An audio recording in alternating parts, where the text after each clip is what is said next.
What's up guys, this is Yaden here, and welcome to Big Bite Reviews. Today we're taking a look at Cultist Simulator, a little card game by Weather Factory. There hasn't been a game that has simultaneously infuriated and intrigued me like Cultist Simulator has. Going in, I didn't know what to expect, but the premise of a roguelike card game where you start out as an everyday Joe and work your way up to be a cult leader sounded striking enough. However, the lack of direction quickly ruined any hope for this to be enjoyable. Cultist Simulator starts out simple, but eventually has you juggling a variety of attributes and micromanaging different skills in order to keep your character alive and advance the story. At the beginning of each run, you can choose a background that will start you out with different perks that assist in the development of the character, but the options of which backgrounds you can choose is based upon the outcome of the previous run.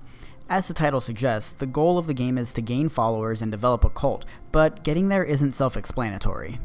One of the main aspects of the game is time management. Almost every card's effect activates at the end of a countdown timer. For example, when interacting with another character, you must wait an upwards of 60 seconds before the task is complete.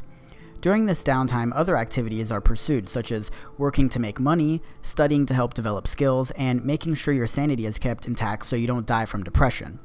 Everything takes in-game time to develop, and the feeling of anxiety and pressure is ongoing, especially with the impending time card constantly depleting your currency. There is the ability to pause time to help with decision making, but that can only help so much, especially when it isn't clear how to get to the endgame. There is some satisfaction to be found with the evolution of skills, like when all the necessary cards are finally produced and can be used for an upgrade. Even when the Dread card, a card that depletes happiness and can ultimately kill you, is drawn, knowing the ingredients to craft the Contentment card, a card that counters the Dread, to keep you sane is rewarding. Looking at it more generally, there is a feeling of accomplishment when you realize you've managed to keep your player alive for a while without dying from depression, health issues, or starvation.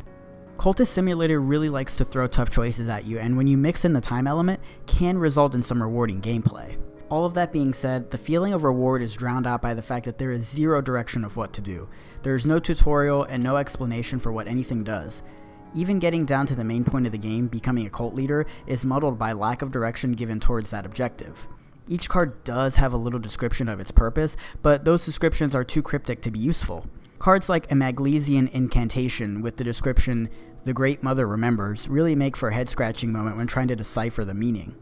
When there is no direction, no tutorial, and no useful explanation for what cards do, it doesn't make for a fun time. On top of all that, many of the cards are randomly generated, so it makes it even tougher to figure out what to do. A message appears on the screen at the start of the game. Explore, take risks. You won't always know what to do next. Keep experimenting and you'll master it. It seems like the developer Weather Factory struggled to find a balance between ambiguity and giving some sense of direction to keep players around. I could only take so much of being lost before feeling like the efforts weren't worth the trouble. It's tough to know if this is the case, but it comes across as lazy to not include some sort of explanation of what to do. Even some of the most notoriously tough games are designed in such a way that allows for player progression. There's a difference between challenge and bad design. Aside from the messy, unfocused gameplay, Cultist Simulator failed to capture me aesthetically as well. While the art isn't offensive, it's forgettable and bland, further pushing me away from playing. I'm sure the art took a while to make, but its mere existence doesn't make it good. Perhaps throwing in a few more splashes of color and a bit more complexity in the illustrations could make this more captivating. I did find the music to be a tad more interesting than the visuals, but that isn't saying much.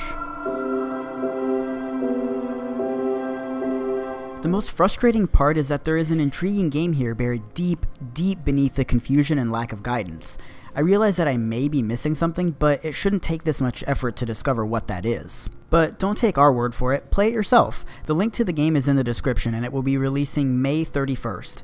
And be sure to subscribe so you don't miss an episode of Big Bite Reviews. Thanks for watching, everybody.